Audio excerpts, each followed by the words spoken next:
आपका सितंबर का बगीचा धीरे धीरे शांत हो रहा है। गर्मी के रंग पतझड़ के सुनहरे रंगों में बदल रहे हैं और आपका हाथ अपने आप कैंची की ओर बढ़ता है ताकि सब कुछ व्यवस्थित कर सके, है ना? खासकर जब आप हाइड्रेंजिया की घनी झाड़ी देखते हैं, मन करता है कि अभी इसे काट दूं ताकि अगले साल यह और भी खूबसूरत लगे। रुकिए, आपकी यही इच्छा एक बहुत बड़ी गलती बन सकती है। आज हम बात करेंगे कि सितंबर में हाइड्रेंजिया के साथ क्या भी बिल्कुल नहीं तो करना चाहिए। मैं आपको उस सबसे बड़ी गलती के बारे में बताऊंगा जिसकी वजह से अगले साल आपके बगीचे में एक भी फूल नहीं आएगा। और यकीन मानिए, आप हैरान रह जाएंगे कि यह कितना आसान है और साथ ही कितना चालाकी भरा भी। हाइड्रेंजिया के लिए सितंबर सीजन का अंत नहीं है, बल्कि यह अगले साल की तैयारी की शुरुआत है। पौधा अब बढ़ने में अपनी ऊर्जा नहीं लगाता है, बल्कि यह भविष्य के फूलों की नींव रखता है और लंबी सर्दियों की नींद के लिए खुद को तैयार करता है। इसी शांत बदलाव के समय में हम माली या तो इसकी मदद कर सकते हैं या एक गलत कदम से सब कुछ बिगाड़ सकते हैं। तो आ गया सितंबर। बगीचा धीरे धीरे अपनी रंगत बदल रहा है। गर्मियों की वो चमकीली रौनक अब पतझड़ के शांत, गहरे और सौम्य रंगों में ढल रही है। और ऐसे में अपने बाग में टहलते हुए आपकी नजर पड़ती है अपनी हाइड्रेंजिया पर। इसके कभी के हरे भरे चमकीले फूलों के गुच्छे अब मुरझा गए हैं, बारिश से काले पड़ गए हैं और सच कहूं तो बिल्कुल बेतरतीब लग रहे हैं। और ऐसी स्थिति में कोई भी अच्छा माली क्या करता है? बिल्कुल सही, आपका हाथ खुद ब खुद सकाटियर की ओर बढ़ता है। दिमाग में एक ही बात कौंधती है, अरे इसे ठीक करना है, सारी अनावश्यक चीजें काटनी है, झाड़ी को सर्दी के लिए तैयार करना है, इसकी मदद करनी है। हमें लगता है कि यह सबसे सही और वाजिब काम है, उन पुराने सूखे फूलों को काट देना, झाड़ी को एक साफ सुथरा आकार देना। लेकिन ठीक इसी पल, जब आपके हाथ में सेकाटियर है, आप एक बहुत बड़ी गलती करने की कगार पर खड़े हैं। यह एक जाल है, एक परफेक्शनिस्ट के लिए, एक ऐसे माली के लिए जो अपने पौधों का हमेशा भला चाहते हैं। आपको लगता है कि आप मदद कर रहे हैं, लेकिन असल में आप अगले साल की सारी खूबसूरती से खुद को महरूम करने जा रहे हैं। क्या यह नाटकीय लग रहा है? मेरा यकीन मानिए कि उतना ही सच है। ये समझने के लिए कि ये सिर्फ एक गलती नहीं, बल्कि आपके पूरे फूलदार बगीचे के लिए किसी तबाही से कम क्यों नहीं है। आपको एक कदम पीछे हटना होगा और खुद से एक सीधा साधा मगर बहुत जरूरी सवाल पूछना होगा। प्रूनर उठाने से पहले आपको बस एक मगर सबसे अहम सवाल का जवाब देना होगा। आपके पास किस तरह की हाइड्रेंजिया है? ये कहकर हल्के में मत लीजिए कि गुलाबी या नीली, क्या फर्क पड़ता है? फर्क जमीन आसमान का है। यह बिल्ली और कुत्ते की तुलना करने जैसा है। दोनों पालतू जरूर हैं, लेकिन उनकी देखभाल का तरीका बिल्कुल जुदा है। हाइड्रेंजिया के साथ भी कुछ ऐसा ही है। यह इतना जरूरी क्यों है? जवाब बहुत सीधा है, क्योंकि इस एक सवाल के जवाब पर ही आपकी पूरी देखभाल की रणनीति निर्भर करती है, और सबसे खास तौर पर उसकी कटाई छंटाई। आप जानते हैं, हाइड्रेंजिया की दुनिया में दो खेमे हैं, दो बिल्कुल अलग अलग संसार, जिनके अपने अपने नियम हैं। और अगर आपने एक खेमे के नियम दूसरे पर लागू कर दिए तो समझो गड़बड़ हो गई। इस सीधी सादी बात को न जानने की वजह से ही कई बार खूबसूरत और स्वस्थ पौधे साल दर साल सिर्फ हरे भरे ही दिखते हैं और उन पर एक भी फूल नहीं खिल पाता। आइए आज हम उस बड़े राज को समझते हैं, जिसकी वजह से हाइड्रेंजिया के पौधे मुख्य रूप से दो तरह के होते हैं। ये बहुत आसान है, लेकिन इसे एक बार ठीक से समझना बेहद जरूरी है। तो कुछ हाइड्रेंजिया ऐसी होती है जिन पर फूल पिछले साल की डालियों पर आते हैं, इस बात को याद रखिएगा। और कुछ ऐसी होती है जिन पर फूल इसी साल की नई डालियों पर आते हैं। क्या यह थोड़ी किताबी या मुश्किल लग रही है? चलिए इसे एक बिल्कुल आसान उदाहरण से समझते हैं। कल्पना कीजिए, वसंत का मौसम है और एक पौधा नींद से जाग रहा है।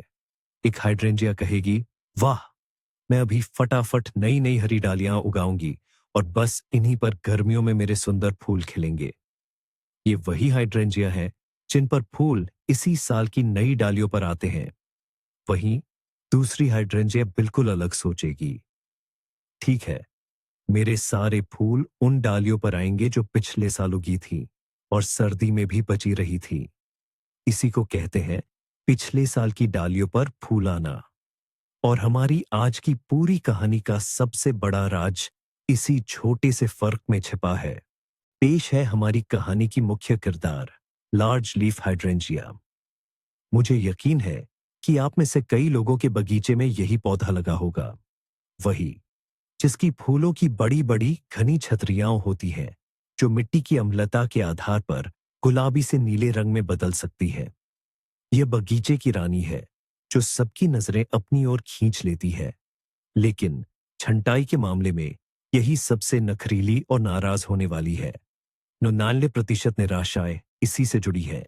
जब माली फूलों का इंतजार करते करते थक जाता है, लेकिन फूल आते ही नहीं। ये गलतियों को माफ नहीं करती। और सबसे बड़ी, सबसे भयानक गलती जो कोई कर सकता है, वह है इसे पतझड़ में छांटना। चलिए, अब समझते हैं कि यह इतनी घातक क्यों है। बिगलीफ हाइड्रेंजिया के बारे में सबसे जरूरी बात जो आपको पता होनी चाहिए वो ये है, अगले साल के लिए फूलों की कलियां ये बसंत में नहीं बनाती, जैसा कि अक्सर लोग सोचते हैं। नहीं, ये काम अभी हो रहा है। गर्मियों के अंत में और पतझड़ की शुरुआत में, जब इस साल के फूल आने का मौसम खत्म हो रहा होता है, ये कलियां कहाँ बनती है। अब यहां पर आता है सबसे दिलचस्प हिस्सा। ये नन्ही, मुश्किल से नजर आने वाली कलियां उन्हीं टहनियों पर बनती है जिन पर इस साल फूल खिले थे, मुख्य रूप से उनके ऊपरी हिस्से में।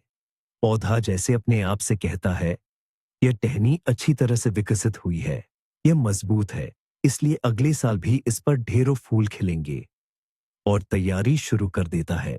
यह प्रक्रिया शांत और अदृश्य तरीके से चलती रहती है। लेकिन ठीक इसी समय आपके अगले साल के सारे फूलों का भविष्य तय होता है। अब जरा कल्पना कीजिए कि क्या होता है।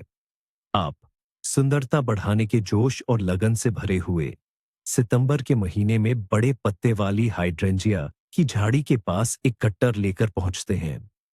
आप उन मुरझाए हुए फूलों के गुच्छों को देखते हैं और सोचते हैं, इनकी टहनियों को थोड़ा छोटा कर दूं ताकि झाड़ी सुंदर और सुव्यवस्थित दिखे। और आप काटना शुरू कर देते हैं। लेकिन असल में उस वक्त क्या हो रहा होता है, आप सिर्फ पुराने फूल नहीं हटा रहे होते, आप अपने हाथों से व्यवस्थित रूप से अगले साल खिलने वाले सारे फूल काट रहे होते हैं। एक एक करके, सारे के सारे। कटर का हर एक वार अगले जुलाई में एक शानदार फूल के गुच्छे का नुकसान है। आप सामान्य सफाई कर रहे होते हैं, लेकिन असल में आप भविष्य के फूलों की पूरी तरह से सफाई कर रहे होते हैं। झाड़ी बेशक बच जाएगी, वसंत में उसमें नई कौंपलें आएंगी, लेकिन उन पर फूल नहीं खिलेंगे, क्योंकि उसकी प्रकृति पिछले साल की टहनियों पर फूल देने की है, और आपने उन्हें अभी अभी नष्ट कर दिया है। एक और आम गलती जो अक्सर पहली गलती से ही जुड़ी होती है, वह है मुरझाए हुए फूलों को जरूरत से ज्यादा नीचे से काट देना।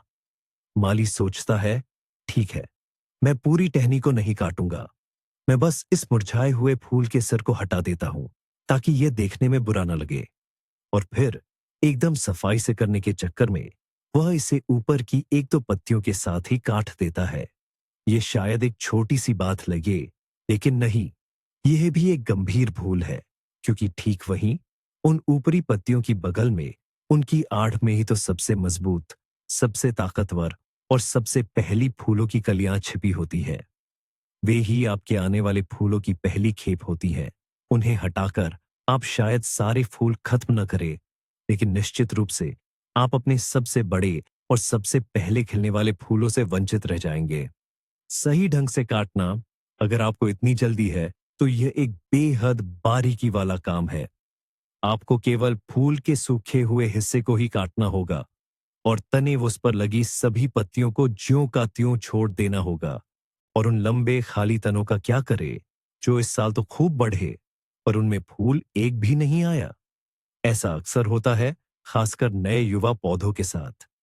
ये तने सीधे ऊपर की ओर निकले रहते हैं, कभी कभी तो पूरे पौधे से भी ऊंचे हो जाते हैं और बिल्कुल बेकार लगते हैं। एक शौकीन माली का मन कहता है, ये फालतू है, पौधे की बनावट बिगाड़ रहे हैं, इन्हें जड़ से ही काट दो। पर ऐसा मत कीजिए, ये बेकार शाखाएं नहीं है, ये आपकी अनमोल धरोहर है। ये वो तने हैं जिन्होंने पूरी गर्मी ऊर्जा बटोरी है, परिपक्व हुए हैं और अगले मौसम के लिए तैयार हुए हैं। और 99% संभावना है कि अगले सीजन में इन्हीं तनों की नोकों पर सबसे घने और शानदार फूल खिलेंगे। इन्हें बिल्कुल न छेड़ें, इन्हें आराम से सर्दियां बिताने दें। गर्मियों में ये आपके इस संयम और समझदारी के लिए आपको ढेरों फूलों से नवाजेंगे। अब आइए एक बहुत ही प्रचलित पर बेहद हानिकारक मिथक को दूर करें, जिसे आप में से कई लोगों ने शायद अपने पड़ोसियों से सुना होगा या ऑनलाइन फोरम पर पढ़ा होगा। वह मिथक कुछ इस तरह है, सभी हाइड्रेंजिया के पौधों को शरद ऋतु पतझड़ में बहुत ज्यादा छांटना चाहिए ताकि वे वसंत और गर्मियों में बेहतर फूल दें। ये सरासर झूठ है, जिसने एक नहीं बल्कि कई खूबसूरत बड़े पत्तों वाले हाइड्रेंजिया के पौधों को बर्बाद कर दिया है। ये सलाह शायद दूसरे पौधों के लिए काम करती हो, जैसे कि गुलाब के लिए, लेकिन इसे सभी हाइड्रेंजिया पर आंख मूंद कर लागू करना ऐसा है जैसे सभी बीमारियों का इलाज एक ही गोली से करना।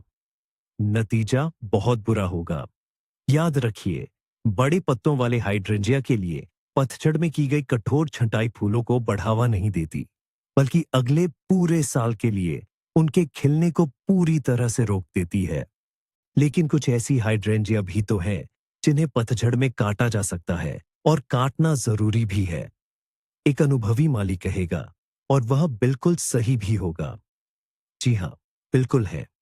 और यही वो दूसरी श्रेणी है जिसके बारे में हमने शुरुआत में बात की थी। इस श्रेणी में पेनिकुलाटा, पेनिकुलाटा और आर्बोरेसेंस, आर्बोरेसेंस हाइड्रेंजिया आती हैं। आप इन्हें आसानी से पहचान सकते हैं।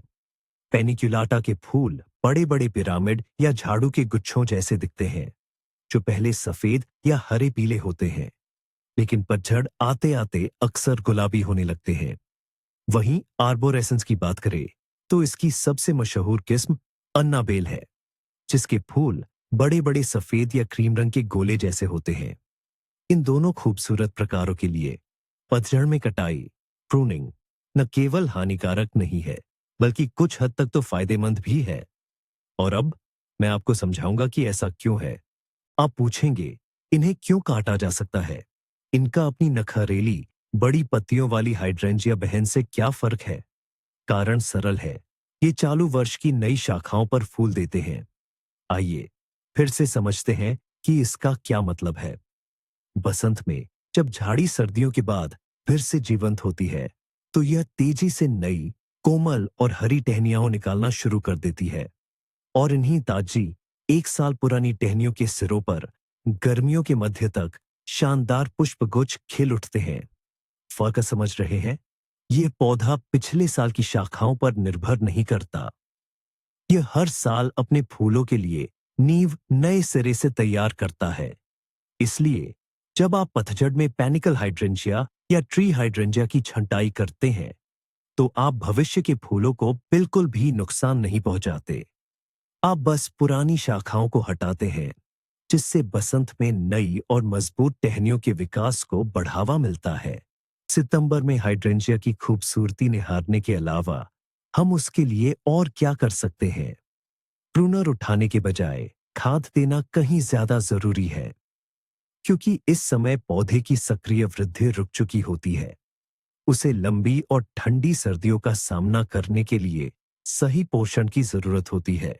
इस समय पौधे को पोटेशियम और फास्फोरस की आवश्यकता होती है। ये दोनों तत्व पतझड़ के मौसम में आपके हाइड्रेंजिया के सबसे अच्छे दोस्त हैं। ये नई पत्तियों या शाखाओं को नहीं बढ़ाते, बल्कि ये पौधे को अंदर से मजबूत करते हैं। पोटेशियम शाखाओं को परिपक्व और कठोर बनाने में मदद करता है, जिससे वे पाले से होने वाले नुकसान से बच सके। वहीं फास्फोरस जड़ प्रणाली को मजबूत बनाता है, लेकिन नाइट्रोजन इस समय आपका सबसे बड़ा दुश्मन है। इसे पूरी तरह से प्रतिबंधित कर दे। नाइट्रोजन वाले उर्वरक नई कोमल शाखाओं और पत्तियों को बढ़ाते हैं, जिनकी सर्दियों से पहले कोई जरूरत नहीं होती। पहली ठंड ही इन्हें मार डालेगी और पौधा अपनी अनमोल ऊर्जा व्यर्थ ही गंवा देगा। पानी देने के तरीके में भी अब बदलाव करना जरूरी है। सितंबर की ठंडक और बारिशों का असर दिखने लगा है। मिट्टी अब गर्मियों की तरह जल्दी नहीं सूखती, इसलिए जड़ों को सड़ने से बचाने के लिए कम पानी देना चाहिए। पतझड़ के मौसम में ज्यादा पानी देना हल्के सूखे से कहीं ज्यादा नुकसानदायक हो सकता है। पानी देने से पहले जमीन में कुछ सेंटीमीटर नीचे तक मिट्टी की नमी जरूर जांच लें। अगर वह नम लगे तो पानी डालने की बिल्कुल जरूरत नहीं है। आपका मकसद अब पौधे को धीरे धीरे आराम की अवस्था में पहुंचाना है, न कि ज्यादा पानी देकर उसे और ज्यादा बढ़ने के लिए उकसाना। स्वस्थ और सही नमी वाली जड़ें ही पौधे की अच्छी सर्दियों के लिए सबसे जरूरी है। सितंबर में हाइड्रेंजिया की सभी किस्मों के लिए केवल एक ही तरह की छंटाई की अनुमति है, और वह है स्वच्छता संबंधी छंटाई। लेकिन यहां यह समझना बहुत जरूरी है कि इसका मतलब क्या है। यह सुंदरता के लिए की जाने वाली छंटाई नहीं है और न ही झाड़ी को कोई आकार देने के लिए। यह बल्कि पौधे के लिए एक तरह की प्राथमिक चिकित्सा है। स्वच्छता संबंधी छंटाई का मतलब है सिर्फ उन टहनियों को हटाना जो हवा से टूट गई हो, जिन पर बीमारी के लक्षण दिख रहे हो, या ऐसी बहुत पतली और कमजोर टहनियां जो जाहिर तौर पर सर्दी का मौसम नहीं झेल पाएंगी और सिर्फ झाड़ी की ऊर्जा ही बर्बाद करेंगी। आप बस उन सभी हिस्सों को हटा देते हैं जो अब जीवित नहीं रह सकते। लेकिन एक मुख्य नियम हमेशा याद रखें, किसी भी स्वस्थ मजबूत अंकुर को बिल्कुल भी छोटा नहीं करना है।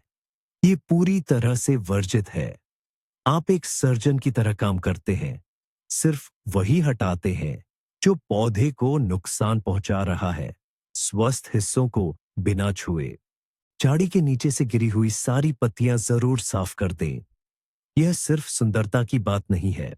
दरअसल गिरी हुई और सड़ती हुई पत्तियों में फंगल बीमारियों के बीजाणु और हानिकारक कीट सर्दियों में आसानी से छिपकर पनप सकते हैं। वसंत में पहली गर्मी आते ही वे सर्दियों के बाद कमजोर हुए आपके पौधे पर तुरंत हमला कर देंगे। इसलिए पतझड़ में झाड़ी के नीचे साफ सफाई कोई मनमानी नहीं, बल्कि सर्दियों की तैयारी का एक अहम हिस्सा है। और नए मौसम में आपके हाइड्रेंजिया को स्वस्थ रखने की कुंजी भी। और आखिर में सितंबर का महीना सर्दियों के लिए पौधों को ढकने की योजना बनाना शुरू करने का एक आदर्श समय है। हाँ, अभी ढकने का समय नहीं हुआ है, लेकिन इस बारे में सोचना बिल्कुल सही समय है। यह बात खास तौर पर हमारी इस नखरेबाज खूबसूरती पर लागू होती है, यानी बड़े पत्तों वाली हाइड्रेंजिया पर। बात यह है कि इसकी फूल वाली कलियां, जिन्हें हमने छंटाई करने वाले औजार सेकेटर से इतनी मेहनत से बचाया था, बहुत नाजुक होती है। इन्हें बर्फ के नीचे पड़ने वाले तेज पाले से उतना डर नहीं लगता जितना कि बर्फीली हवा, बर्फ जमने और खतरनाक बसंत की पिघलावट यानी बारिश के बाद पड़ने वाले पाले से। अक्सर यही कारण भविष्य के फूलों को सबसे ज्यादा नुकसान पहुंचाते हैं। इसलिए अभी से आप अंदाजा लगा सकते हैं कि आप इसे कैसे ढकेंगे और जरूरी सामग्री तैयार कर सकते हैं, जैसे कि देवदार की टहनियां, स्पन बॉन्ड, मेहराब या लकड़ी का ढांचा, ताकि जब पहली गंभीर ठंड पड़े आप पूरी तरह से तैयार हों और घबराहट में चारों ओर न भागे। अब आता है सबसे अहम और निर्णायक मोड़। जरा सोचिए, अगले जुलाई में आपके बगीचे में खूबसूरत फूलों से भरे हाइड्रेंजिया के पौधे का भविष्य वसंत में तय नहीं होता, बल्कि इसका फैसला अभी सितंबर के शांत बगीचे में आपके हाथों की एक छोटी सी हरकत से होता है। वे छोटी छोटी कलियां, जिन्हें आप शायद देख भी नहीं पाते, अपने अंदर अगले साल के पूरे फूलों का कार्यक्रम समेटे हुए हैं, और वे अविश्वसनीय रूप से नाजुक होती हैं। जब आप प्रूनर उठाकर बड़े पत्तों वाली हाइड्रेंजिया की शाखा को पतझड़ में काटते हैं, तो आप सिर्फ एक टहनी को छोटा नहीं कर रहे होते, आप सचमुच उसका भविष्य मिटा रहे होते हैं। आप उस फूल आने की प्रक्रिया को रद्द कर रहे होते हैं, जिसका आप इतनी बेसब्री से इंतजार कर रहे थे। यह कंप्यूटर से किसी फाइल को हमेशा के लिए मिटाने जैसा है, जिसे वापस नहीं लाया जा सकता। इसी साधारण से तथ्य को समझना ही एक अनुभवी माली को नौसिखिया से अलग बनाता है। तो आइए संक्षेप में बात करते हैं। सितंबर का मुख्य नियम। बड़े पत्तों वाली हाइड्रेंजिया के लिए प्रूनर से दूर रहे। उन्हें बस सही खाद, संतुलित पानी और सर्दियों के लिए ढकने की तैयारी चाहिए। जबकि पैनिकल और ट्री हाइड्रेंजिया की कटाई की जा सकती है, लेकिन कई माली वसंत में ऐसा करना पसंद करते हैं। ये वीडियो अंत तक देखने के लिए आपका बहुत बहुत धन्यवाद। मुझे उम्मीद है कि ये टिप्स आपकी हाइड्रेंजिया को गलत कटाई से बचाएंगे और अगले साल आपको शानदार फूल देंगे। अगर ये वीडियो आपके लिए उपयोगी रहा हो तो कृपया इसे लाइक करें और चैनल को सब्सक्राइब करना न भूलें, ताकि आपका कोई नया वीडियो न छूटे। अब आपके लिए एक सवाल। आपके बगीचे में कौन सी हाइड्रेंजिया है? और ईमानदारी से बताइए, क्या आपने कभी पतझड़ में कटाई की यह गंभीर गलती की है? अपने अनुभव कमेंट्स में साझा करें। आइए मिलकर सीखें।